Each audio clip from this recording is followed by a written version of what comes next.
Welcome back, everyone. It is 2025 season. We got Class A football today. So what I'm going to do is I'm going to do a quick preview, um, go over each division, and then kind of give you a top 10 down at the end. As always, please like the page, share the page, follow the content, and subscribe. So with the four divisions, we got the Central A, we got the Eastern A, we have the Northwest A, as well as the Southwest A. So we had 24 teams now even that are committed to a full Class A schedule. So it's going to be a little more travel for some and a little bit less for others. Let's start in Central A. One of the divisions that I think is going to be the best from top to, I guess, middle. We have three of the top five teams, in my opinion, in the state in this Central A division. We'll start off with Laurel. They return a ton of talent. They got Curtis Fox, Isaiah Burt, Kingston Oyed. I know I messed that name up. Emmett Nelson, Cade LeBrand, Crew Hunter, Corey Polkowski, Luke Mack, Griffin Weisenberg, Luke Naw, Bridger Burrows. All these guys were part of that team that went to the state championship last year and came up just short. So they will be hungry again. Another semifinal team, the Fergus Golden Eagles, led by Coach Derek Lear. You got Madison Rolson with the freshman sensation. 762 yards as a freshman and 10 touchdowns. That's unheard of. McKay Shobe at QB, throwing the ball again. So Emmett Netburn, Rhett Combs, Jack Pallett, Brendan Fiskus. So these guys are going to be tough as well. The third team in that Central Conference that is going to be super tough is the Havre Blue Ponies, coached by fourth season Jake Eldridge. They got Tommy Lewis, All-State guard coming back, Max Spangler, Brandon Healy, Griffin Terry, the QB, with a little over, I guess, about 2 years varsity experience. Danner McDuffie, Uriah Davis, Tegan Solomon, just to name a few. So lots of talent here loaded for the Blue Ponies. Not to be left behind, East Helena, who finished 5-5 last year, had a ton of talent. They returned a couple players too. So they got Hagen Paddock, who had 661 yards, 7 touchdowns, and had 97 tackles from the strong safety position. Ty Sebastian, the junior tackle, John Benavides. So East Helena will look to compete with those big dogs. Also in this conference, we have the Browning Indians. So they are moving over from what was the more like a Northwest conference. They finished 2-7 last year. So they are in for a dogfight this year. With a return to Class A, we have the Park Rangers. Livingston is back after a couple-year hiatus. They got a brand new head coach in Bill Fox. Seen a couple of things he's doing, so he's really looking to turn that culture. I know it's been a minute since Park had much of a team, but Bill has that passion. I think he'll be able to make some things happen. Let's head out east. Let's start with the Billings Central Rams, the state champs, 12-0. Coach Jim Stanton, 24 years with 4 state titles. He returns a slew of talent from that championship team. Starting off with the QB, Howie Martin. He's got William Schnell, Tyson Larson, Aiden Salter. We got Lane Alexander, Logan Strecker, Cale Aldrich, Jordan Harrell, Jet LaFontaine, Kellen Reese, Evan Harrell. Everybody on that team is all conference. These guys are going to be tough and look to get Coach Stanton's 5th championship. Also, we have in that division, we have Miles City, who went 5-5 last year. They returned some good talent. They have their quarterback, Court Smith, back for his senior year, Jake Fallon, Easton Diggins, Liam Lancaster. Also in that division, we have the Lockwood Lions. They went 2-7 last year. I think that's a little deceiving. I think they were probably the best 2-7 team in the state last year. Coach Shane Larson in his 3rd year has his quarterback back, and junior Brock Johnston, who had 14 touchdown passes last year. We have Trey Daly on the team, Raider Calfell, another outstanding junior. Nathaniel Davis, Landon Mary, Zane Anderson. So this Lockwood Lion team is still pretty young, but pretty talented. I would expect more than 2-7 this year. Also, speaking of young, talented teams, I think the Sydney Eagles are on the rise here. So we got head coach Jay Schillinger. I believe it's his second season there, but everybody I got on this list is an underclassman. We got Ty Shepins, Graydon Sukit, Thor Fulgrim, Aaron Schmitz. So these guys went 2-8 last year. Another team I don't think will finish 2-8. Heading south of Sydney, we'll go to Glendive. So Glendive's returning Cole Thornton, Keegan Smith. They went 3-6 last year. I think this is going to be a good division. It'll be fun to watch. Last but not least, we have the Hardin/Lodgegrass Co-op. Hardin had to end the season last year, forfeit injuries and all that.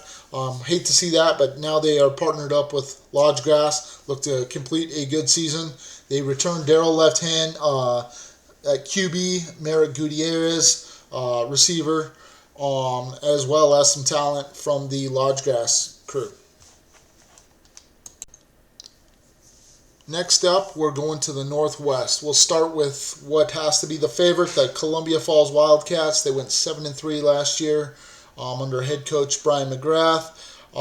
They're returning Banyan Johnston, the junior QB. Started as a sophomore, threw 16 touchdowns, ran in 11 more. 6'4", 200-pound QB. He'll have Easton Brooks, the first-team All-Conference wide receiver, cornerback, who had 7 touchdown catches, almost 600 yards receiving, and 4 interceptions.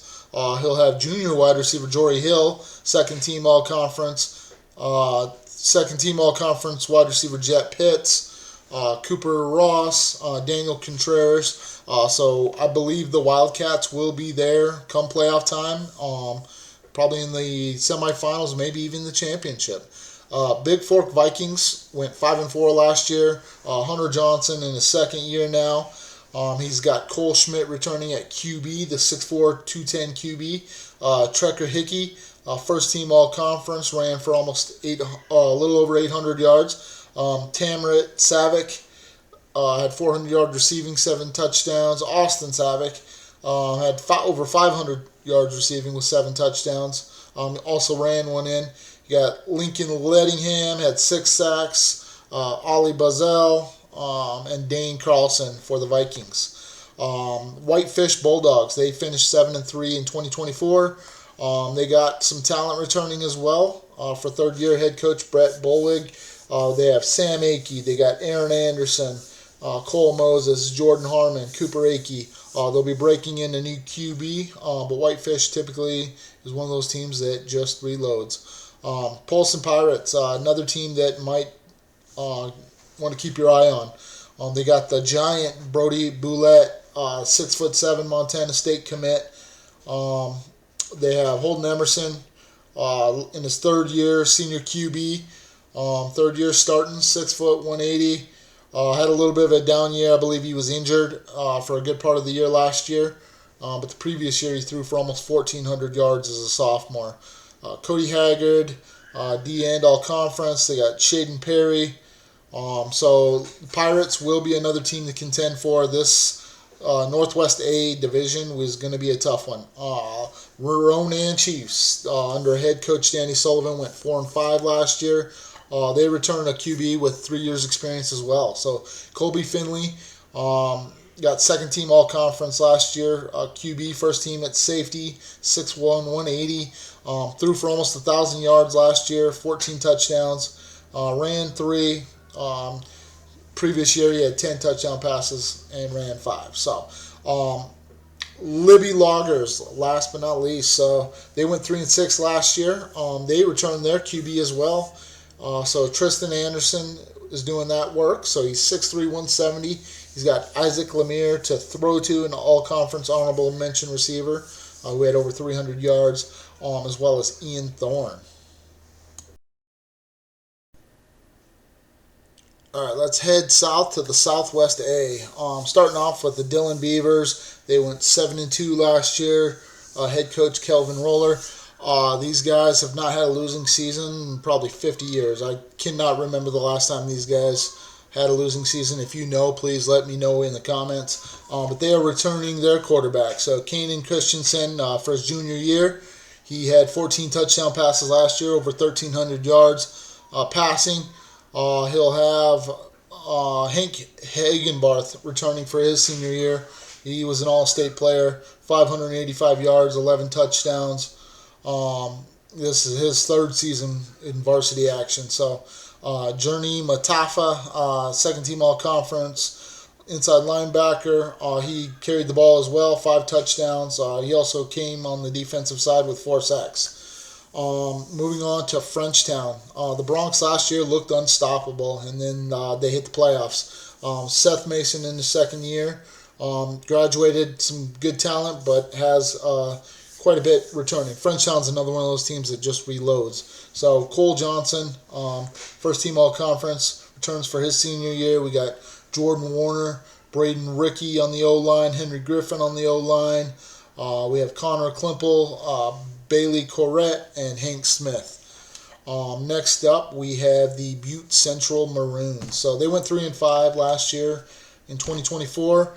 They returned a couple all-conference players. Don Peoples is the head coach there. He's been there longer than most people have been alive. So Kelton Keene, wide receiver. He's the first team all-conference there for it at 545 yards, 5 touchdowns.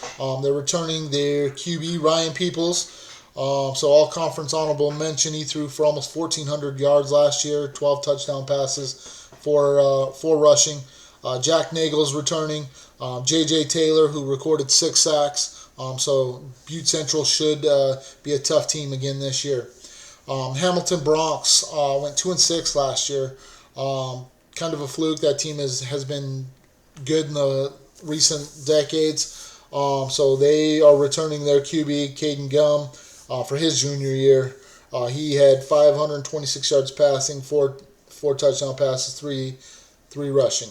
Jackson Lubke, first team all-conference wide receiver, 643 yards, 8 touchdowns. He had 70 tackles on defense. Cooper Weston, another QB we have listed here, sophomore.